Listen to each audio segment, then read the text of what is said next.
Assalamu alaikum, brothers and sisters. Assalamu alaikum to Father Christopher Clohessy and Sheikh Mansour Leghaei. I'm sure Sheikh Mansour will turn his video on for us shortly. And we are expecting Sheikh Nur Mohammed to join us from Birmingham, not from Rome. Father Christopher is joining us from Rome, of course.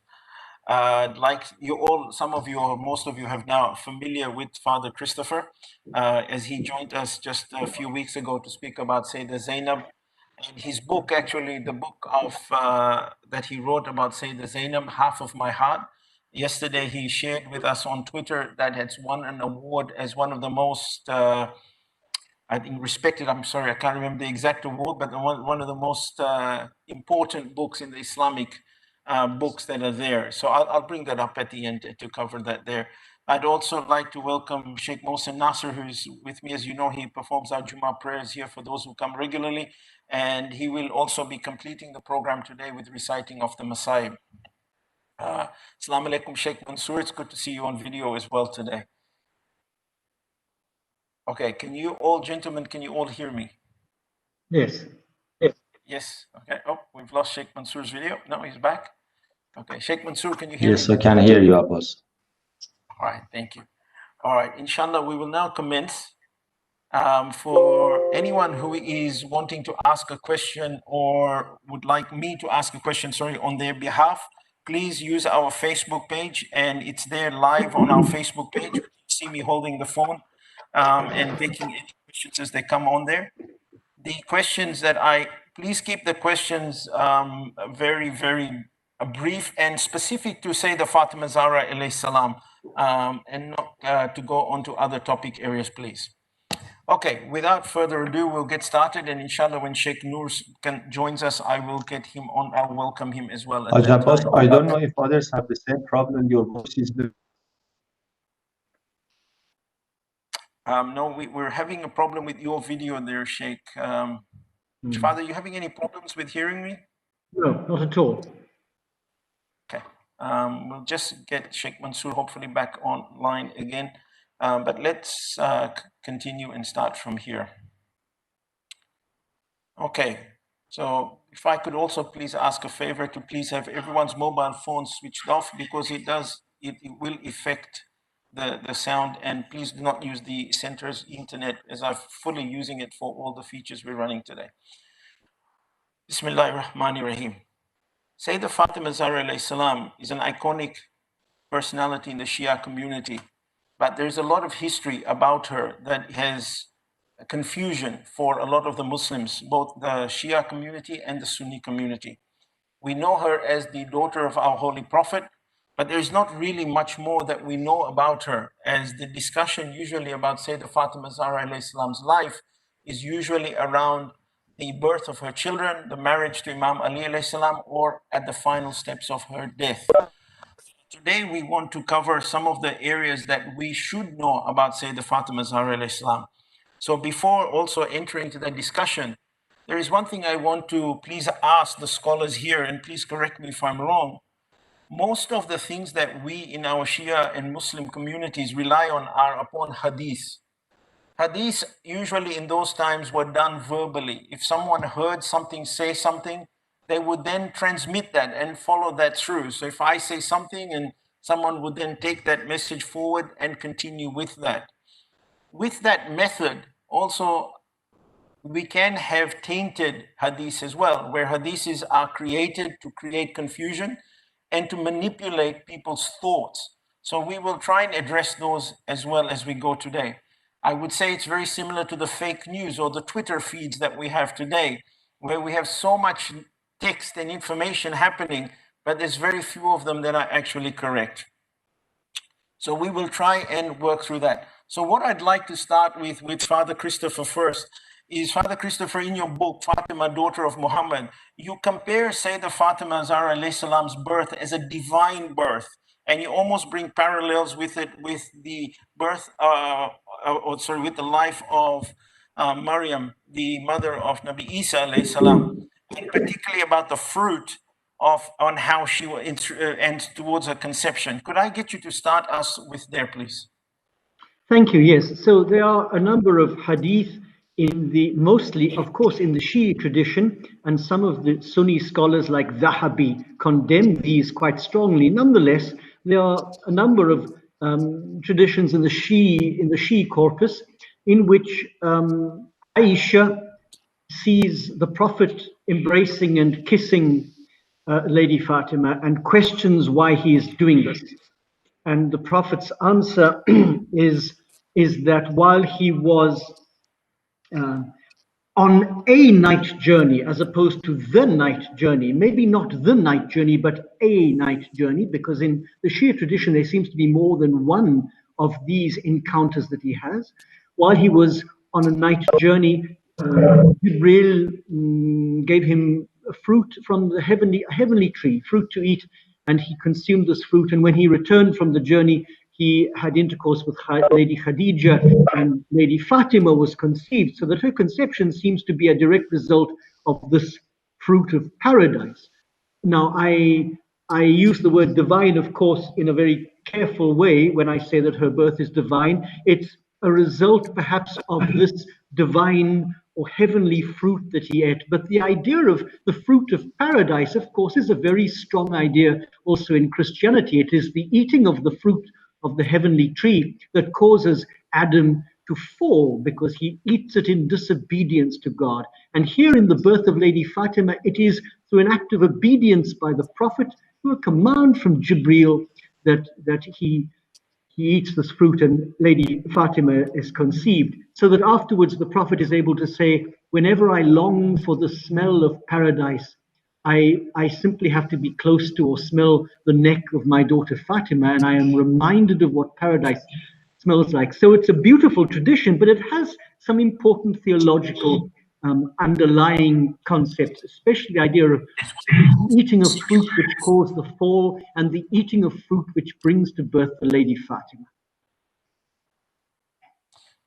Sheikh Mansour, we've lost you there. Would you like to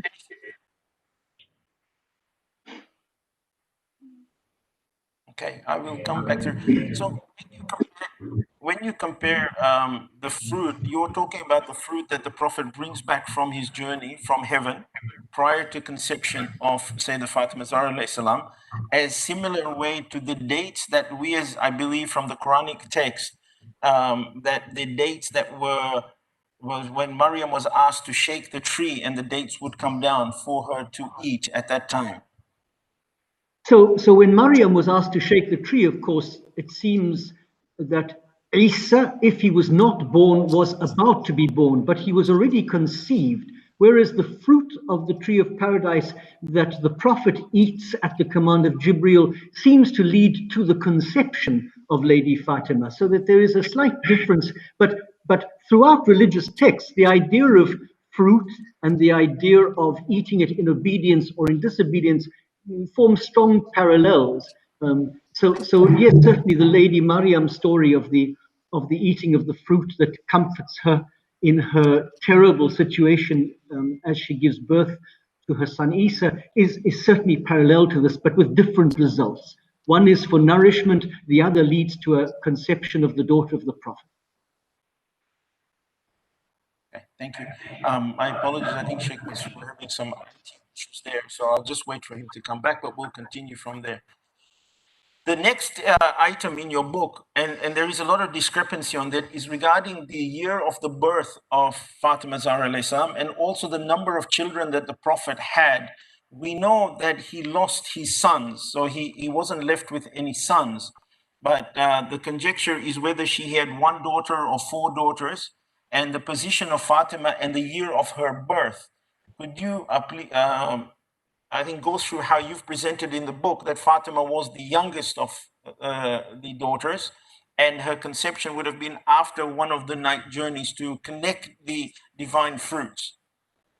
Well, it is a difficult problem, the dating of births.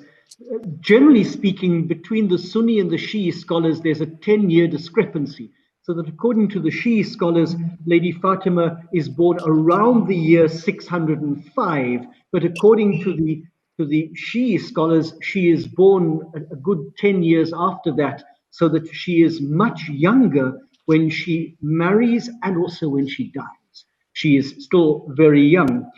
of course, the night journey proper, that is the Isra and the Miraj that we understand in the Sunni texts, takes place around the year 619. So 4 years after the Shi'i dating of Lady Fatima's birth. But that is because in many of the Shi'i texts, they propose another different night journey, not the one that is known, but another one besides that. Earlier, during that time, the Prophet is given this fruit to eat, and when he comes back, Lady Fatima is conceived and born. So perhaps around the year 615, around 5 years after revelation begins. But 10 years, of course, is a very big discrepancy, because Lady Fatima would have been around 19 or perhaps 29 at her death. That's a big difference. And it has caused some polemics, I know, between Shia and Sunni scholars.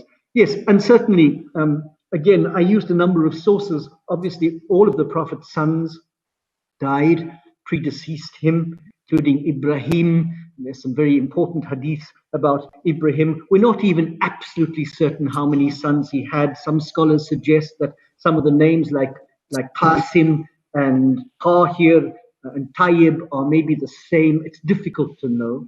But most Sunni scholars call Fatima the youngest daughter, or perhaps third in a list of 6 children. It really is difficult to place her, because the texts differ quite a lot. The most important thing, of course, is she is the one single child who survives her father, even if it is by just a matter of months. The other daughters, like Ruqayya, have predeceased the Prophet as well.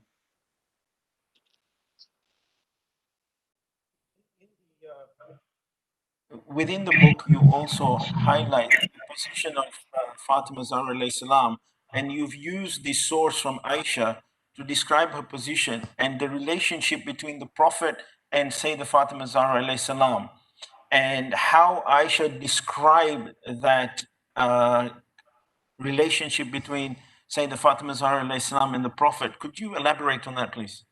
So from Aisha, there are a number of hadith. Some of them deal with the Lady Fatima's actual relationship with the Prophet, and some deal with her position in the world. So there are two hadith, particularly that I recall from Aisha, who said that whenever the Lady Fatima came to visit her father, he always welcomed her and embraced her and took her hand and kissed her and made her sit by him. She was deeply loved by him. This is a hadith that comes from Aisha. And a second hadith from Aisha says that Fatima walked in the same way that the Prophet walked. That when you watched Fatima walking, it was like watching the Prophet walking. And that is in the context of this famous hadith in which the Messenger of God promises Lady Fatima that she will be the first to follow him after death. It's the famous one where she laughs and then she weeps, and Aisha can't understand her behavior. But just to end this particular question, there are also from Lady Aisha, from Aisha in many of the Sunni books, this famous hadith about Fatima being the mistress of the woman of the community and the woman of the believers, or Fatima as the mistress of the woman of the worlds, or Fatima as the mistress of this community and the heavenly community. This is a very important set of hadiths, all of them slightly different in their wording, but propelling Fatima into a very particular role of the leadership of the woman. And these all come in the Sunni texts from Aisha. So it's not that a Shia scholar has slipped the name of Aisha in to try and give the text credence. No, the texts are Sunni texts from Aisha in the famous 6 books about Lady Fatima as the chief of all the women. And this is very important too. So I'll just recap. So from the Sunni sources and from the words of Aisha, it clearly sets out the position of Sayyidah Fatima Zahra alayhi salam and her position with the Prophet. And there is no conjecture or confusion about her position in the text from the Sunni brothers text or the Shia text. No, the thing is that there have been accusations against some against some Shia transmitters that they put the name of Aisha into the Isnad in an attempt to make the text look more acceptable. But the texts that I was looking at were in the Sunni books. It's the Sunni transmitters themselves coming from Aisha who propel Fatima into this position of great authority and exceptional closeness to her father in the way he treats her. She's the first he greets when he travels, first he says goodbye to when he goes away. She has a position that is extraordinary in the community. Okay, thank you very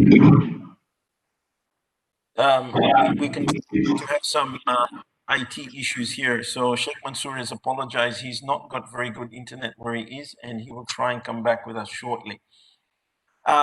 There's another part I enjoyed reading, was the miraculous birth of Imam Hussain alayhi salam. And that's how you actually found Lady Fatima Zahra alayhi salam, because that's the way you wanted to actually start your research, was regarding Imam Hussain alayhi salam.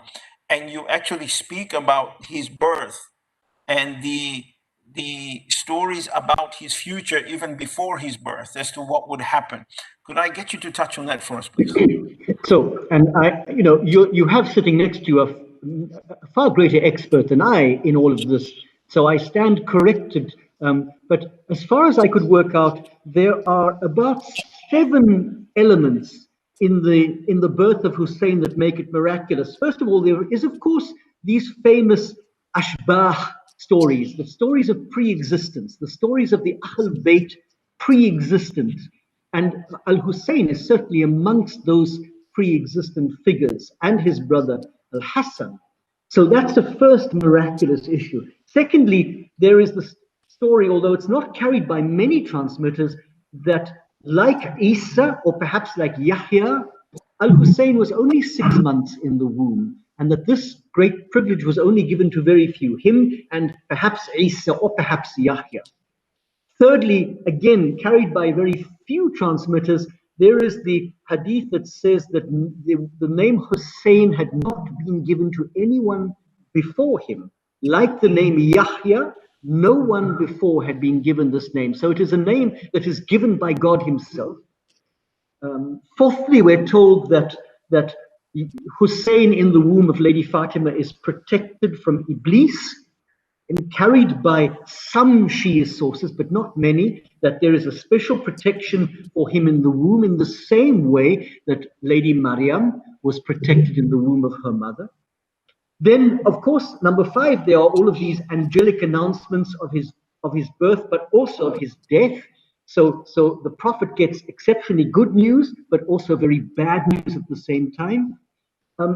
And then there's a very, very lovely story about an angel called Futrus, who seems to have been a fallen angel, and his wings have been broken. He's in disgrace, and he sees Jibreel on his way to congratulate the Prophet on the birth of a grandson, and begs to be taken with him, and is instructed to rub his wings on the crib of Al-Hussein, and he is healed. The idea of a fallen angel, the idea of Hussein as an infant able already to be used by God to heal.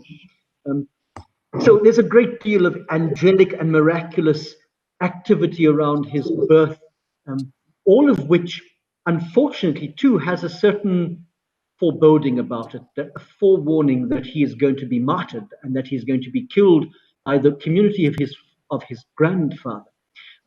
So always the good news that is brought by Jibreel has a trace of great sadness in it for the Prophet and for Lady Fatima. And there's a famous hadith where both Muhammad and Fatima say, "I do not need a child who is going to be killed by my own community."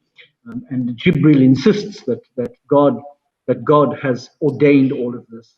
So yes, the whole birth, like the birth of Jesus, is encased in angelic and miraculous activity. Thank you very much. Sheikh, would you like to add anything? Oh, is that the 6 months in the one? Just when you spoke about Sayyidah Fatima Zahra and the narrations of Aisha, and one of them that shows the level of Sayyidah Fatima Zahra salawatullahi wa salam alayha, that when she envied Sayyidah Fatima Zahra because Rasulullah used to treat her like this. And when she asked about that, he said, Ya Humayra, she is not like other women. She doesn't get sick, the same sickness that they get. Of course, the usual sickness, it's known for the women, which is the monthly period. That Sayyidah Fatima Zahra is not like other women. And Imam Hussain alayhi salam, his relation to Sayyidah Fatima Zahra is known. And him and his mother, they both share the status for Rasulullah, that the Rasulullah sallallahu alaihi wasallam cried for them before his death. And before their death, Imam Hussain alayhi salam, when he was born, and Rasulullah took him, he cried for him even before his death. This shows, of course, the status of these two individuals. And even for Sayyidah Fatima Zahra, when in the narrations that are narrated as well by in the Sunni books, when she has the status of rida, of the satisfaction, it means her satisfaction is directly related to satisfaction of Allah subhanahu wa ta'ala. So for example, if I have a son or daughter that I really, for example, I like because they have good morals or they follow what I say, I'm usually satisfied. Whenever they are satisfied, I'm satisfied. Of course, they have a position, a special position to me. So of course, she has a special position to Allah subhanahu wa ta'ala, that her satisfaction is related directly to the satisfaction of Allah subhanahu wa ta'ala. Thank you very much. Now, this is going to be a little bit more controversial from both sides. I think Sheikh and yourself, and if Sheikh Mansour was here or Sheikh Nur, we're still waiting for. There's a hadith that goes along the line, which I think Sheikh touched on here, is that whoever hurts Fatima is hurting the Prophet. You have you've mentioned this hadith in your book, but you've also described that some people claim that hadith was used and have tried to twist it in a view to actually attack the reputation of Imam Ali alayhi salam, right? I found that as a Shia person reading that book, I found that hadith, or the way one of the explanations that were provided there, that was given because, as you say, and I'm quoting from your book, that Imam Ali alayhi salam wanted to marry a second wife, and this was used against him by the people who were narrating some of these hadiths in a different way. So I want you to get your opinion on that, and then I'll come back to Sheikh Nasser as well.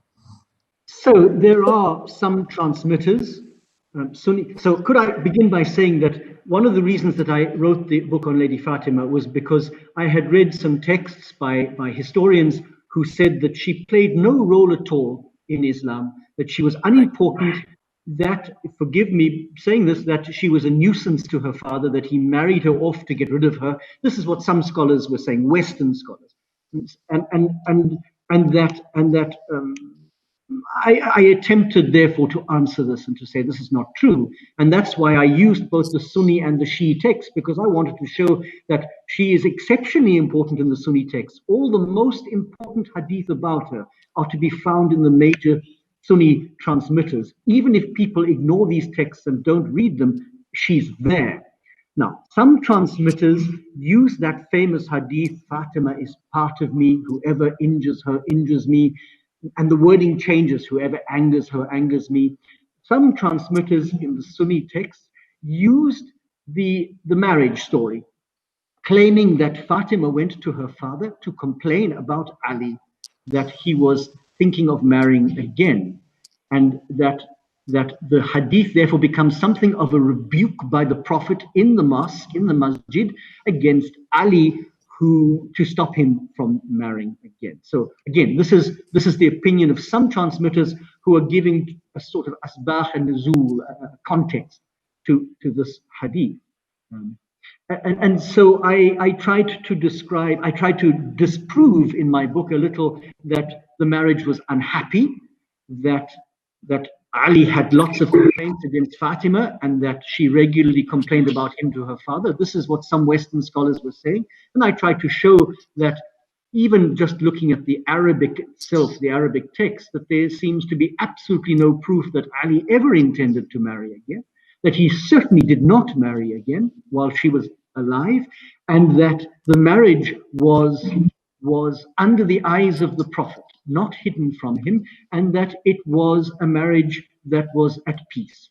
That occasionally he came to give them instruction about prayer, for example, and there's a famous hadith in which Lady Fatima asks for a servant because she's exhausted from the manual work. But the accusations that Ali was going to marry again seem to be groundless. And I'm not a Shia.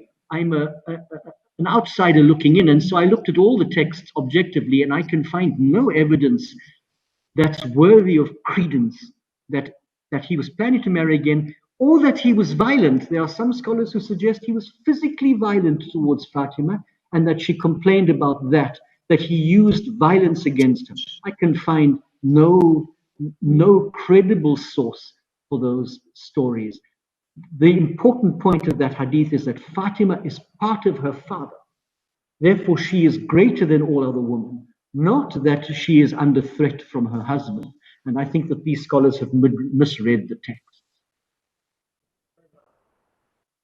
Thank you very much for that point out. Sheikh, would you want? It's up to you.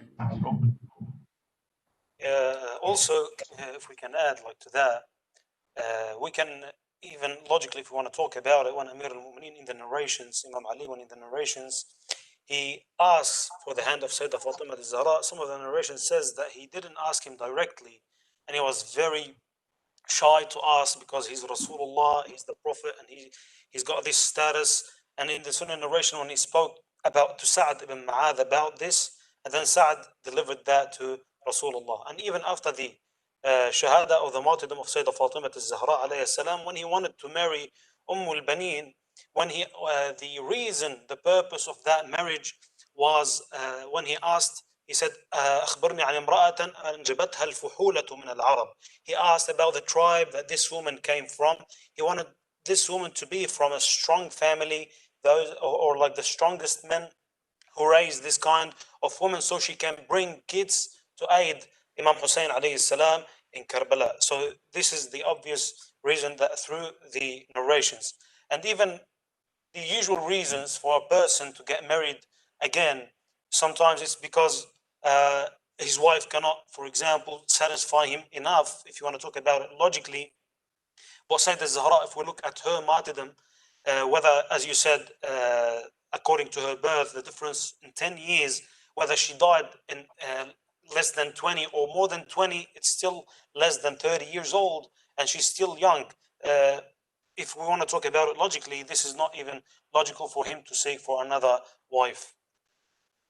And if I could I add just one more point? First of all, we can only thank God that Ali married al-Baneen because of what that marriage produced. The characters produced by that marriage, who themselves were extraordinary, and I have great devotion to Abbas. But also there are hadith that insist that the marriage of Lady Fatima and Ali was organized by God himself, that it was God who commanded that this marriage should take place. And it seems unlikely to me that God having done that Ali would then rebel against that and try to go outside of the divine will. That seems to me illogical.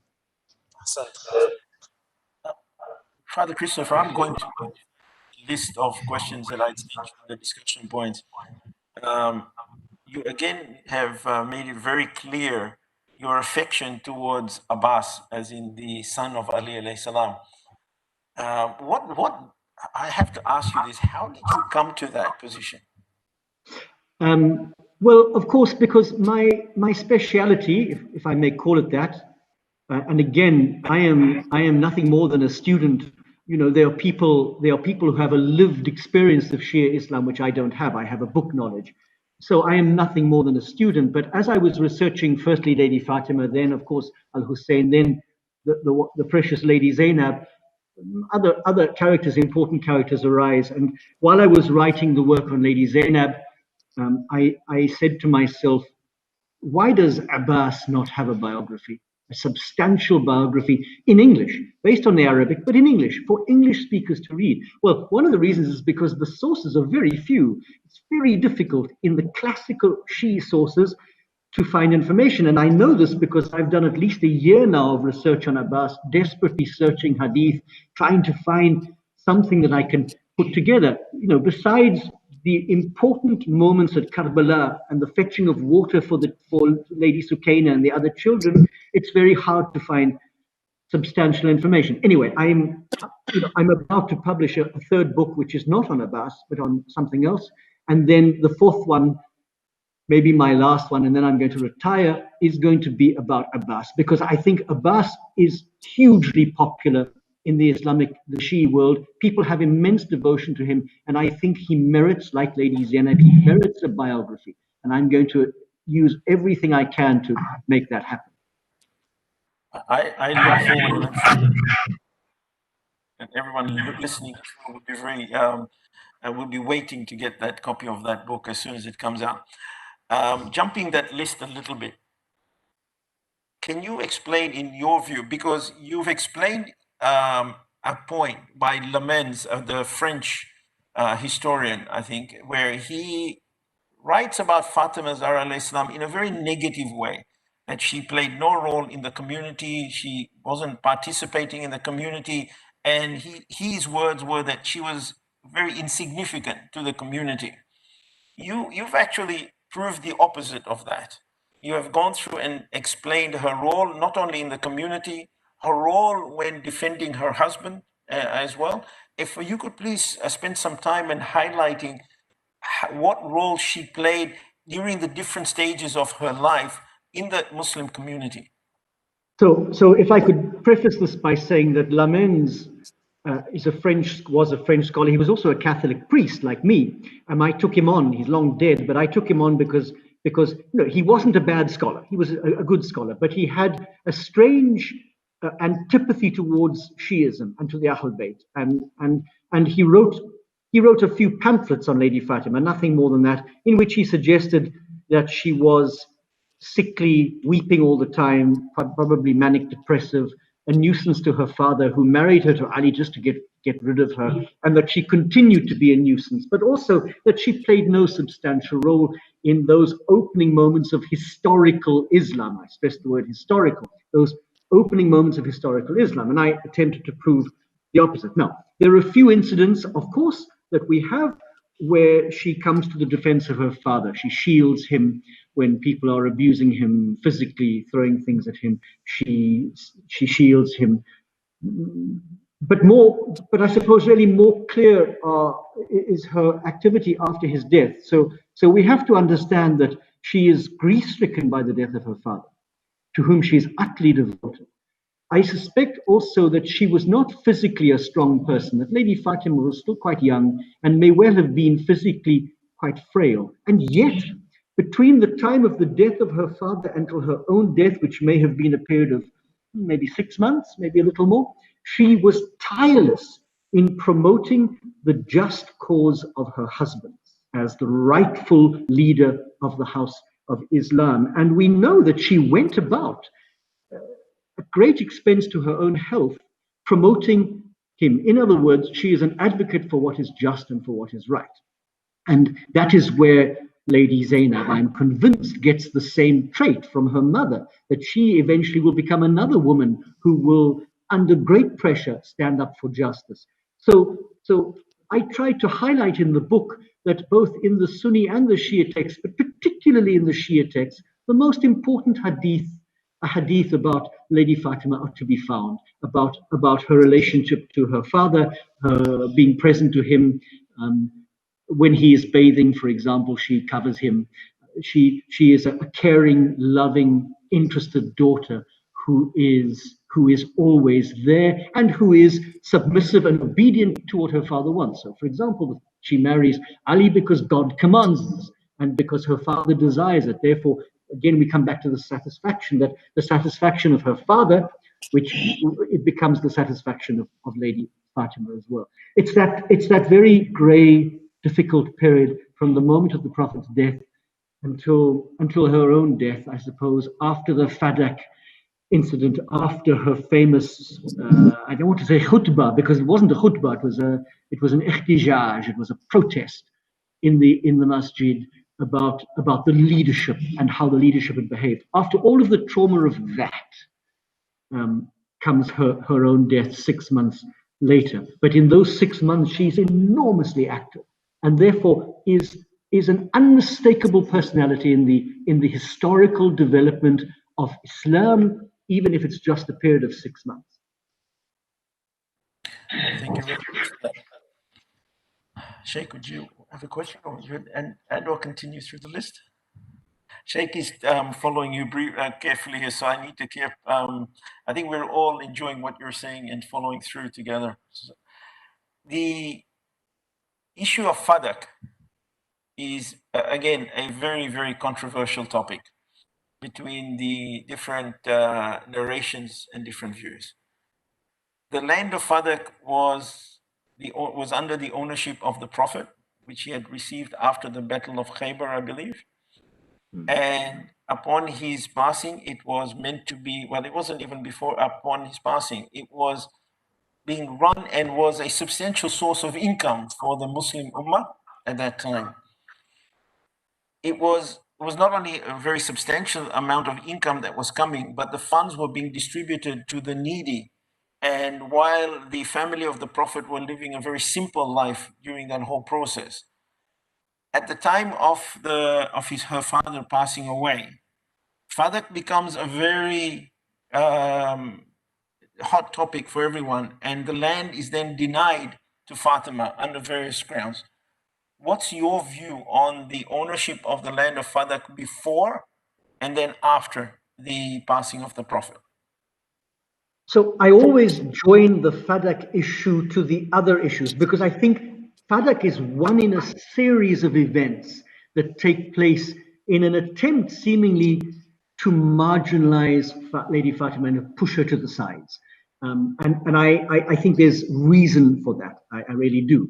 But so I joined the Fadak attempt to those famous meetings, the Saqifa and the other meetings that took place immediately after the death of the Prophet, while the Ahl Bayt was occupied with a far more pressing issue, and that was the preparation of the Prophet for his burial, which should have been the only issue at that moment, not who's going to succeed. That would come later. The Prophet was being prepared for burial, and while the family were doing that, these other groups were meeting and were beginning to manipulate history already. So for me, it's a series of events. Now, let's remove the name of the Prophet and of Lady Fatima and all the other names. If you were to stop any intelligent person and tell them the story, but just use other names, about a girl who is denied her rightful inheritance the moment her father dies, and about a group of people who gather together at the moment of somebody's death, and before anyone has time to do anything, they start manipulating history. If you were to tell these stories without mentioning names, any intelligent person would tell you an injustice has been done. If you were to tell anyone, any intelligent person, about an attack by a group of men on a house in which were present women and children, trying to force something that was not their right to force, but didn't mention any names, any intelligent person would agree that that was a great act of injustice. The moment you add the names Lady Fatima and Ali, then of course it becomes a polemical thing amongst various Muslims. But take the names out, and any intelligent person who has any knowledge of law or justice would say, what a terrible, wicked thing to have done. So I, as an objective outsider, having read all the texts available, at least the ones I know of, the history and the Hadith, I have no doubt that Fadak was a great injustice to Lady Fatima. And it was more than that, it was a petty action. It was a small and petty action against a young girl who had just lost the thing she loved most in life, and that was her father. It was an unnecessary attempt to push her to the side, despite the fact that she is the only surviving child of the Prophet of Islam. And I find this continues to amaze me, that it wasn't some cousin of his or some distant aunt who was being ill-treated. It was his own daughter. How is that explicable? It's inexplicable in the history of Islam. So I have no doubt that Fadak was her rightful, and it was stolen from her. I have no doubt. And that it was just one in a series of events in an attempt to push her to the side and not permit her to influence events as they unfold. you've used you've used a couple of words there that people try to manipulate history after the time of the Prophet's death. In your book, you highlight an incident when Fatima Zahra alayhi salam goes to speak to people to garner support for her husband's rights. And people say to her that, oh, Ali came too late. And I think the response was, well, should I have left the Prophet's body and come to chase something worldly? Yeah. Why do you think that? I mean, I think it's obvious, but I'd like to hear your view as to why do you think this process took place of Saqifa while the Prophet's body was being prepared? One, and two, why did a handful of people take this view? Well, it's too late. Ali wasn't there, and we've moved on with the change of God. So, from a historical point of view, we know that at the time of the Prophet's death, there was already a little bit of tension, hostility in the community between these two groups, the Ansar, who were the kind of latecomers, if you like, to Islam, and then the earlier Meccan group, the Muhajirun, who kind of thought of themselves as the original. And these two groups, it seems to me, had some distrust of the other. One group felt the other was marginalizing them, and both groups felt that the biggest danger would be to have the next leader being from the other group, because then they would certainly be pushed out. So the Saqifa event, I mean, the Saqifa was just one of 2 or 3 meetings happening at that moment of these different groups, and then they discovered about the other meeting and they all came together, omitting the most important people of all, and that is the son-in-law of the Prophet and his own daughter, who were the only ones omitted from all of this meeting. So quite obviously, I can understand why a group who didn't favor Ali, because they didn't favor any of the original Meccan group, I could understand why they would be against Ali and advocate someone else. It's hard to understand why the group in which Ali should be receiving support did not support him and instead chose somebody else. So, there was a power vacuum. I think my reading suggests that people were shocked by the death of the Prophet. They really were shocked that he had died. And I think people were numbed by that, left without him to guide them. So I imagine that it would have been a confusing and a difficult time, and I think that confusion may be the cause why people said to Lady Fatima, well, if only Ali had come later, but we've settled the issue now, let's move on. But even the historians the Sunni historians record that Abu Bakr afterwards admitted they'd made a mistake. Maybe we have made an error in judgment here. Even the Sunni sources admit this. So it is a very difficult period of history because you always end up taking sides, and I've really tried to find a middle path, but it's very difficult to find a middle path. Again, remove all the names and present it as an historical moment, and most people would make a different choice than the choice they would make as soon as you mention names. Do you believe, checking from the topics we were covering, do you believe or have you researched the view on the appointment of Ali to be the successor after the Prophet? It's an off-the-cuff question, I guess I'm asking. Yes, I mean the Ghadir event quite thoroughly, and if you look at the Ghadir event, the characteristics of it, the fact that the Prophet waited till everybody had arrived. He didn't begin that khutbah, that famous sermon in which he speaks of Ali as the Mawla. He waits for everybody to arrive so that the greatest possible number of people can hear this declaration. And the declaration seems to be quite clear. Even the Sunni texts record the declaration of whoever I am the Mawla, Ali is the Mawla. Even the Sunni texts record this. Of course, it all hangs on how you translate the word Mawla. That is the great difficulty. But the Sunni texts do not deny that the Prophet made the statement, putting his hand on the shoulder of Ali or holding up Ali's hand, whichever the gesture was. It was clearly heard and witnessed by people and was recorded by all the most important books of Sunni Hadith. And Well, I can't remember now because I'm getting old, but I know there's also a grammatical detail in Arabic about the word mawla, because of course mawla loses the definite article because when it is used by the Prophet in that sermon, whoever was my mawla is his mawla. It loses the definite article in Arabic, but it really has the definite article, and al mawla has a very specific meaning.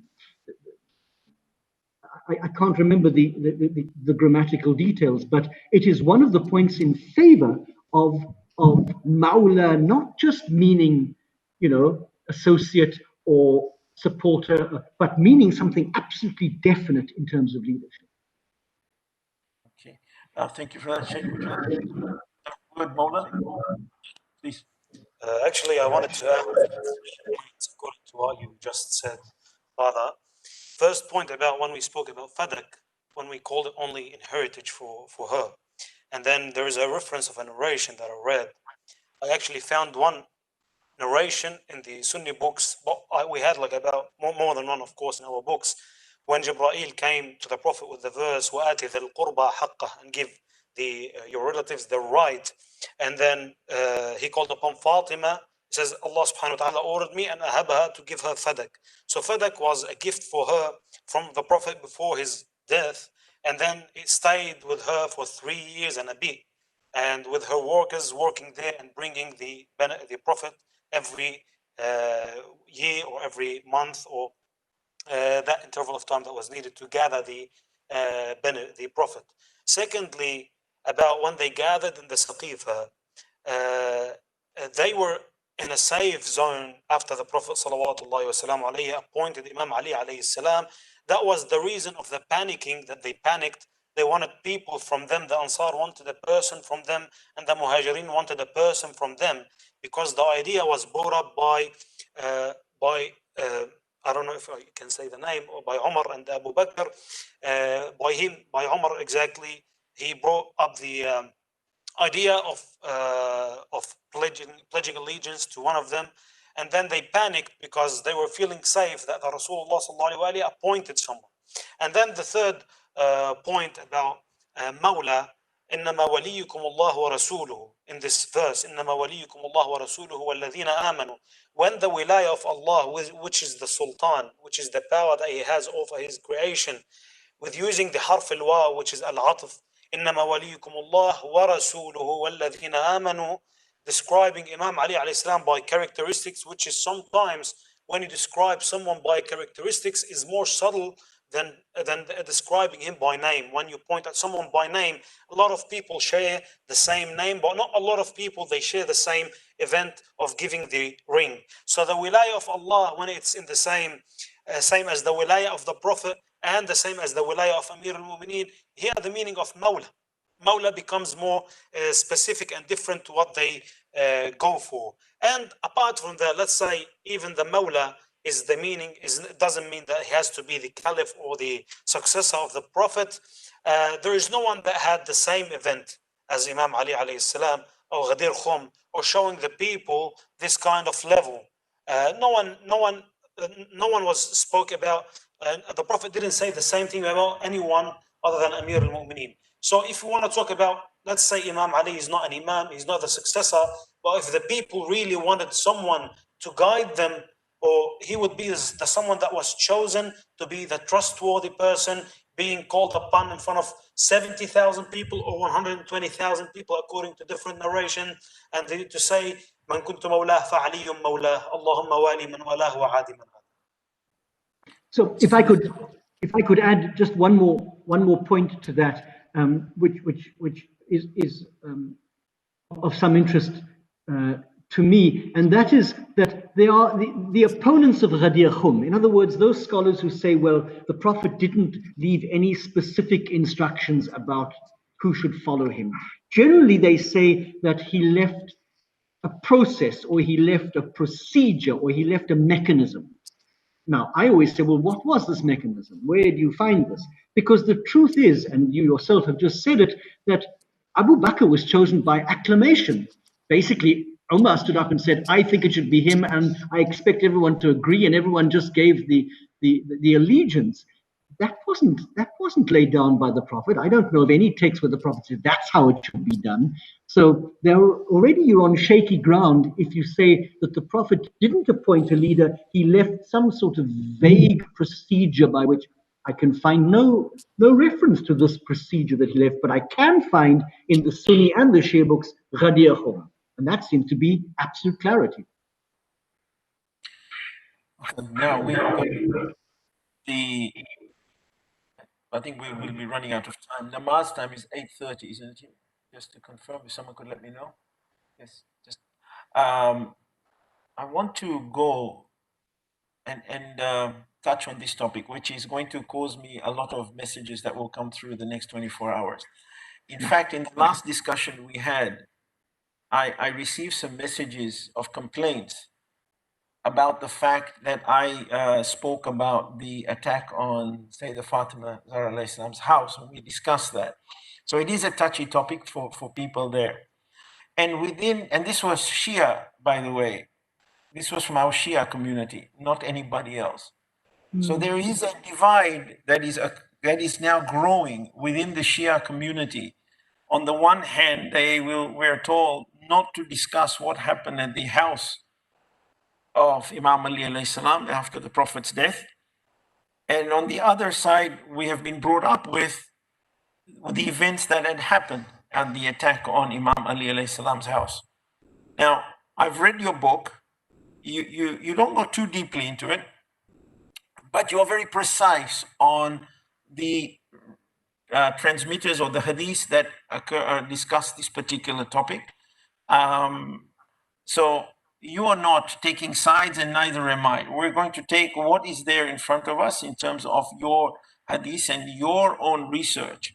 To please, can we start and have a look at the events that transpired from the moment the Prophet dies, which we've now covered, the Saqifa, the effects on Fatima Zahra alayhi salam, and then the attack on the house of Imam Ali alayhi salam, and how you have come to your conclusions in your book.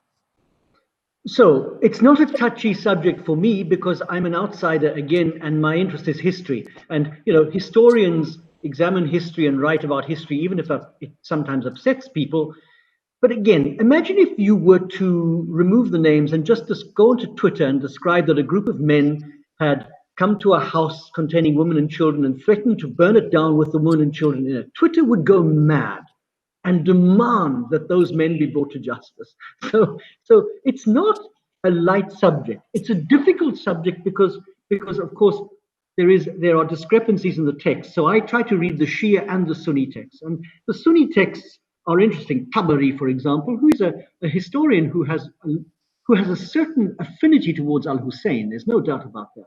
He doesn't describe anything beyond saying that voices were raised. In other words, something happened, but he doesn't give any detail. And so I generally answer this by saying to people, whether Lady Fatima was physically attacked by somebody, or whether she was injured by the door or by people forcing their way into the house, whatever it was, finally, it's inexcusable. A, because she's the daughter of the Prophet, and B, because you don't threaten people to win their support. What sort of support is that? So whatever the actual physical event was, it seems to me, my reading, that Lady Fatima came out of the house to challenge. And many years after that, her daughter, Lady Zainab, would come out of her tent onto the field of Karbala and do exactly the same. She would challenge those who were killing Al-Hussein. So the blood of Fatima flows in the veins of Lady Zainab. It seems to me she came out of the house to protest against this invasion of privacy and bearing in mind that Al-Hassan and Al-Hussein, Lady Zainab would have been very young children at this time in the house, not away from the house. And that in the coming out, she was in some way injured and miscarried. She lost the child, a brother to Al-Hassan and Al-Hussein. So whatever the details, the physical details, and I have to be honest, I'm not absolutely sure of exactly what that physical detail is. She was certainly injured in some way and not only miscarried, but it seems to me that this event hastened her own death because she was She was a young woman, facing a brutal moment. So it may be a touchy subject for Muslims, but I'm an outsider trying to write objective history. And if an event happened, it happened, and we have to be willing to say, look, this is how it happened. It was very bad. Karbala was not exactly a glowing moment for the Ummah, let's be honest. But it happened, and we have to be honest about the fact that the Ummah of the Prophet killed his own grandson. We have to say that. Even if they weren't good Muslims or practicing Muslims, they were still members of the Ummah. And they were the ones. It wasn't a group of Byzantine Christians who came and killed al-Hussein. It was a group of the Prophet's own Ummah. It's horrible history, but it has to be written and has to be told, because we have to make sure these things never happen again. Thank you very much.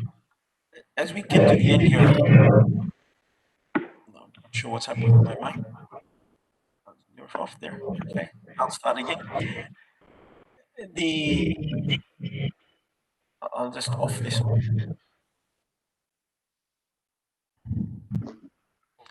Okay, hopefully this goes down. Actually, no. Could you pull that cable out of there if you don't mind? Okay. Okay. Okay. We should be good now. I think everyone can hear me without feedback.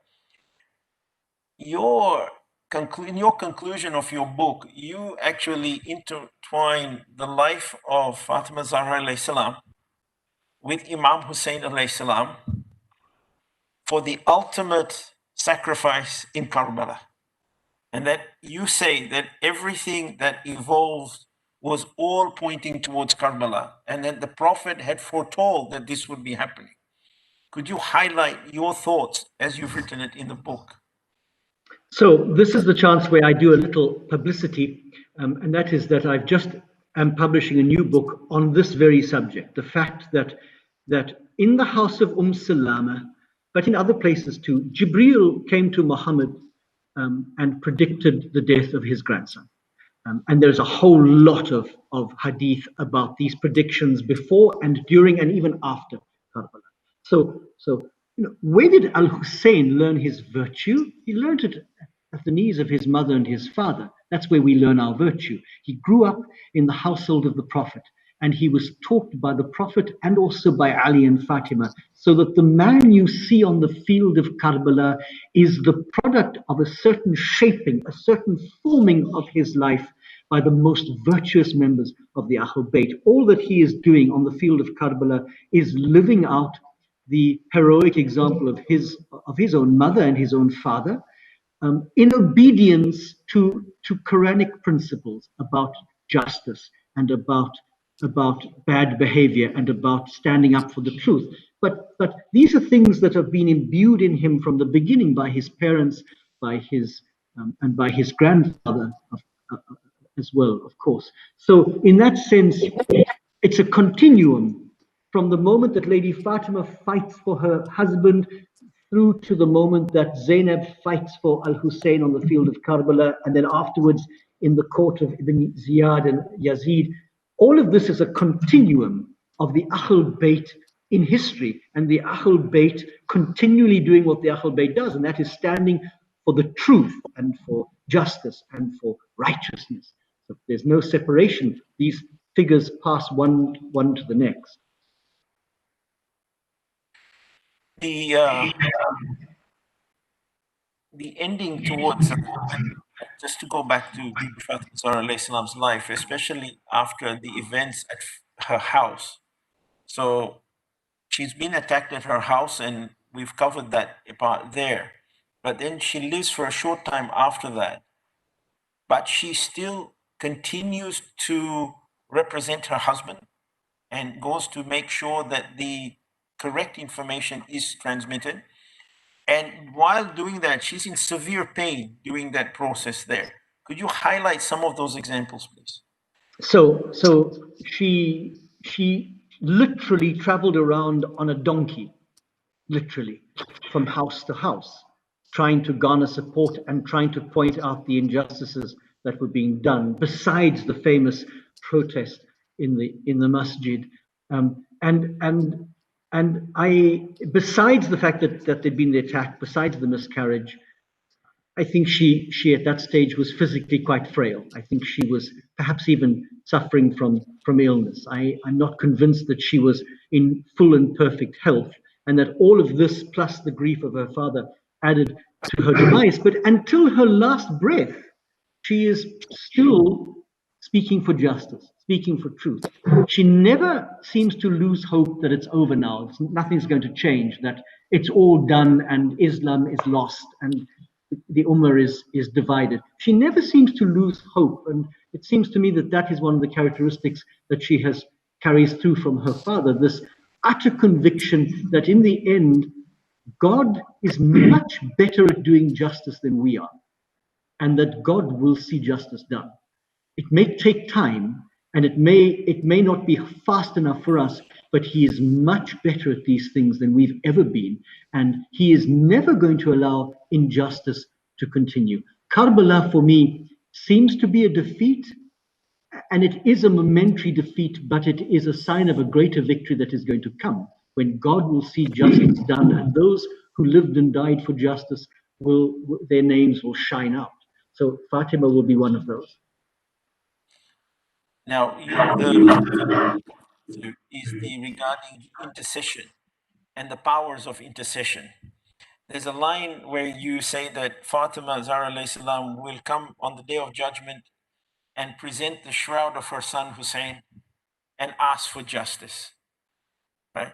If I could get you to give me to conclude with today just your views on the intercessory powers of Fatima Zahra salam in your view, and that example that you've written about at that point on the day of judgment, where she would come forward for that and then ask for intercession for those after that. So intercession is one of the things that joins the Catholic faith and the Shia faith. We both believe in the power of intercession, that the Lady Mary, the saints, the holy ones, they all make intercession by God's permission, that God allows this and that therefore they do it. So Lady Fatima's intercessory prerogatives are a reward for her virtue, a reward for her sufferings on earth, that God has given to her, and it is his gift alone, the fact that on the day of Yamuddin she will have great intercessory powers. What interests me is that her intercession could be divided into negative and positive. So she's going to make intercession for the members of the Shia Ali. She's going to make intercession for those who love the Ahlul Bayt, even for people like me, non-Shia who love the Ahlul Bayt. She's going to make intercession, but she's also going to stand before God with the shirt, the blood-stained shirt of her son, and make intercession that he see justice done against the killers. Now that is a unique strand.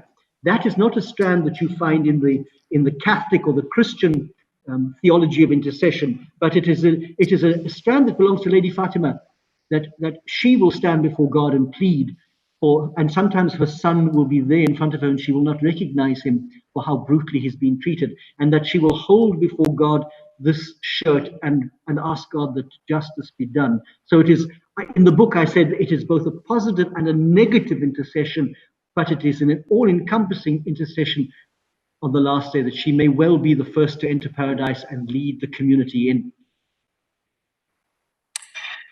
Father Christopher, thank you very much. I've taken up a lot of your time. I would ask you a favor, if you don't mind. Another favor is Sheikh Mohsen will recite a small masayib to conclude the program, and we have something to end the program just for you, if that's okay. All right. And with that, if you don't mind, it'll be a bit strange for everyone here. Sheikh will do it, recite the masayib from here. But if I can please request one salawat from Muhammad wa ali Muhammad salawat.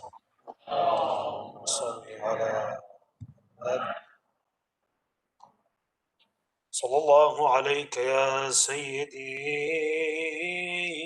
ويا مولاي يا رسول الله. صلى الله عليك وعلى ابنتك الصديقة الشهيدة صاحبة الحق المهدور والضلع المكسور والجنين المسقط بين الباب والجدار. لعن الله الظالمين لكم سادتي من الأولين الأولين والآخرين صلى الله عليك يا مولاي وابن مولاي يا أبا عبد الله الحسين يا صريع الدمعة الساكبة وصاحب المصيبة الراتبة غريب يا مظلوم كربلاء يا ليتنا كنا معكم فنفوز فوزا عظيما.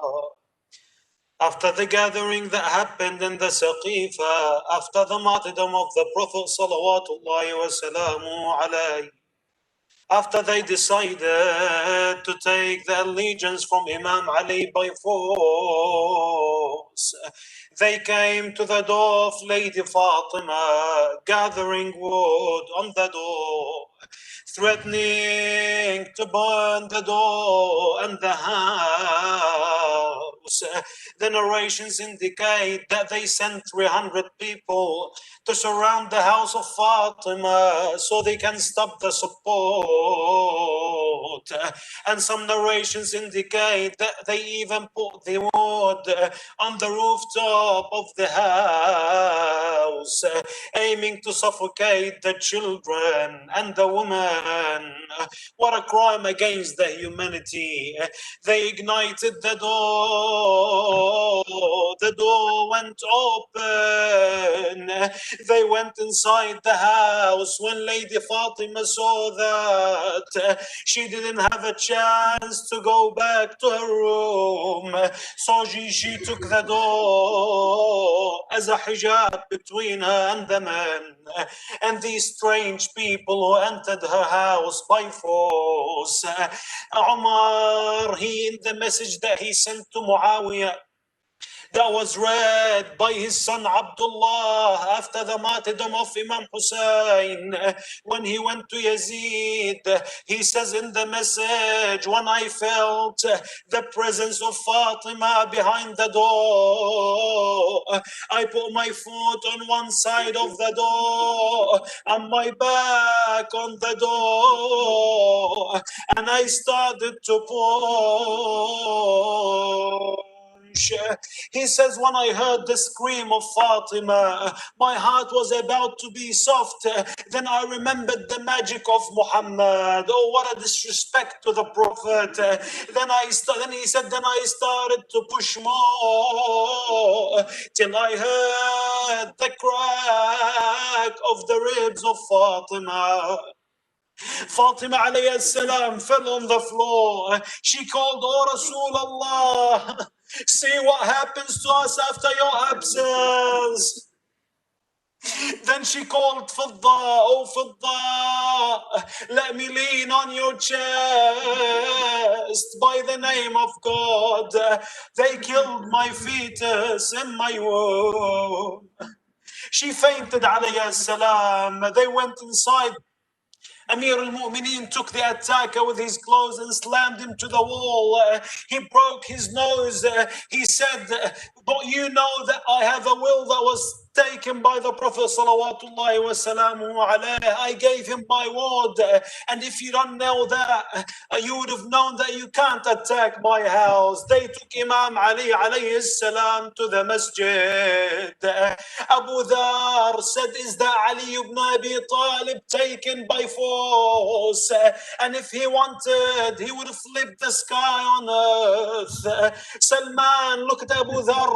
He said, "Oh Abu Dhar, look behind you to see what's more astonishing, what's more surprising."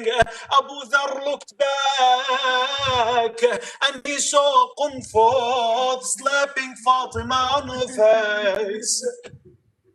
He was ordered to return her to her house. Fatima alayhi salam suffered that much from these people.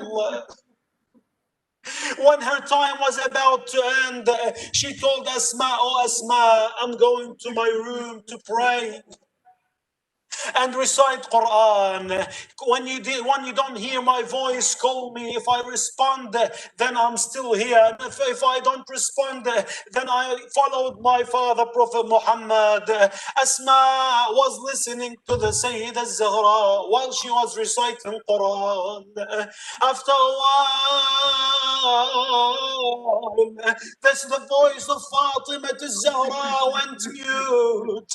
Asma knocked at the door. Oh lady, oh Fatima. She didn't hear an answer. She opened the door. She saw Fatima Zahra lying towards Al-Qibla. She lost her soul, covering her face. After a while, Asma said, I heard a knock on the door. Then I knew that Hassan and Hussein came from the masjid. What shall I tell them? She opened the door. Oh, Hassan, oh, Hussein, welcome. Come and eat. Imam Hassan and Hussein looked at Asma. They said, oh, Asma, where did you know from that we eat without our mother? Is there anything happened to my mother? They felt something happen. They headed towards the room of Sayyida Fatima Zahra and saw her in that state. Imam Hussain alayhi salam sat beside his mother. He said, Ummah, kallimini fa'ana waladuk al-Hasan. Oh mother, talk to me. I am your son Hassan. Asma said, my heart was burnt when I saw Imam Hussain alayhi salam on the feet of his mother, and he's saying, oh mother, talk to me. I am your beloved Hussein. Then they went to the mosque, wiping their tears. People on the door of the mosque, they said, what happened? Oh, grandsons of the Prophet, did you remember the martyrdom of your grandfather? They said, Awalas, qad matat ummuna Fatima. Didn't you know that our mother, she left us in this world? Imam Ali alayhi salam, the one who took the door of Khaybar, when he heard that, he fell on the floor. One more event I mentioned to you, and I end this musibah. Imam Ali alayhi salam, he followed the wasiyah of Fatima Zahra. He washed her over her clothes. She didn't want to hurt him. The narration says that she didn't look at him till she died, so he doesn't see her red eye. And while he was washing her and passing his hand upon her body, he felt a broken rib. He sat aside. Asma said, oh Ali, aren't you patient? She saw him sitting and his head between his knees. He said, I didn't know that when I put my hand on the body of Fatima Zahra, I felt her broken rib. Boy, قمت للباب لكن ما علي حجاب. حسبي الرجس من لذت خلف الباب عصرني واسقط المحسن. أو صدر عاب أو سقط من الجنين على الوطية. لا حول ولا قوة إلا بالله العلي العظيم. اللهم بفاطمة وأبيها وبعلها وبنيها والسر المستودع فيها فرج عنا يا الله فرجا عاجلا قريبا كلمح البصر. Oh Allah, hasten the reappearance of صاحب العصر والزمان and cure our ill and fulfill our needs in this world and in the hereafter. ولأرواح أموات المؤمنين والمؤمنات نهدي ثواب ما قرأنا وثواب المباركة الفاتحة مسبوقة بالصلاة على محمد وآل محمد. اللهم صل على محمد وآل محمد وجد فرجه. Thank you, Sheikh Mohsen Nasser, for rendering recap. Father Christopher, I'd just like to call a very good photographer here. His name is Tom Toby. He'd like to present something, but it's my mistake. It's actually covered in, it's still covered, but I'd like just to get him up here on stage if he's here. He spoke to me. No, stay. he spoke to me a few days ago, or actually a few weeks ago, after your speech that we had with Sayyida Zainab. I'll get him to come. He's a bit shy. He's not usually so shy. He is today. If I could please get him to come up on stage. I'm sorry, Tom, we're going to do it short today, but we'll make sure we can. I'm not sure if you can come in closer into the picture for me. I'll share some space. He's a big man. That's the camera there, if I'll get you to come in there. Anyway, with Tom there, and Tom, you'd like to give something to Father Christopher. Father, firstly, I'd like to preface on behalf of myself and everybody that's in the audience and everybody that's heard you speak and will certainly have the opportunity to read your book, God willing, that we want to thank you for the incredible efforts that you've put in. I understand that your work is incredibly scholarly and perhaps, as you've said yourself, that the undertaking of this work is perhaps for different reasons that we as Shia Muslims appreciate the work that you've done. But we thank you from the very, very bottom of our hearts. I was very fortunate in 2016 to visit the shrine of Sayyida Zainab Salamullah alayha. I've been a photographer for a long time, and I had the opportunity to photograph the shrine. And as a token of our appreciation here at the Imam Hussain Center, we would very much like to send you that image as a ready-to-hang artwork. And we hope that you'll accept it from us in the spirit in which it was taken, and that is the understanding of the Ahlul Bayt salam, of whom you have such a profound understanding. So we thank you so much, and we hope that you'll accept it from us in the spirit of the friendship and the interfaith dialogue that we are having currently. And we thank you so very much. Thank you. Thank you for that. In fact, last night I was doing a broadcast with some scholars in Qum, and one of them said to me, if you had the chance to visit any of the holy places of Shia Islam, which one would you go to first? And I immediately said, I would go to Lady Zainab. That would be my first choice, to visit her tomb and to spend some time there. So this gesture means more to me than you can imagine. It is almost providential, because it is Lady Zainab who and her story that has so attracted my life over the last few years, and into which I've put so much work. So thank you for that gesture. It is greatly appreciated. On behalf, thank you very much. On behalf of here at Imam Hussain Center, I hope we can again have discussion.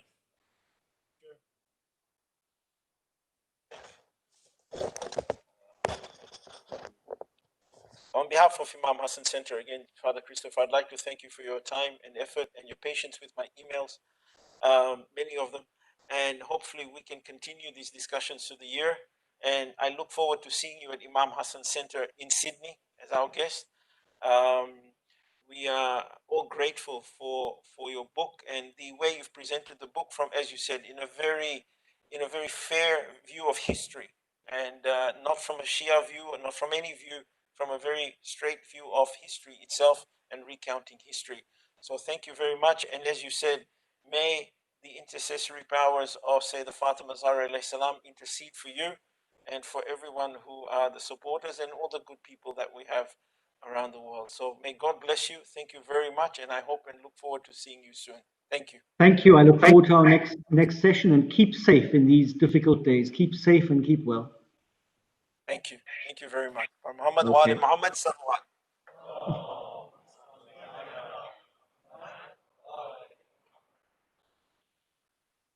Okay, with that, we will go for prayers, please. If I can have someone please prepare for the azan.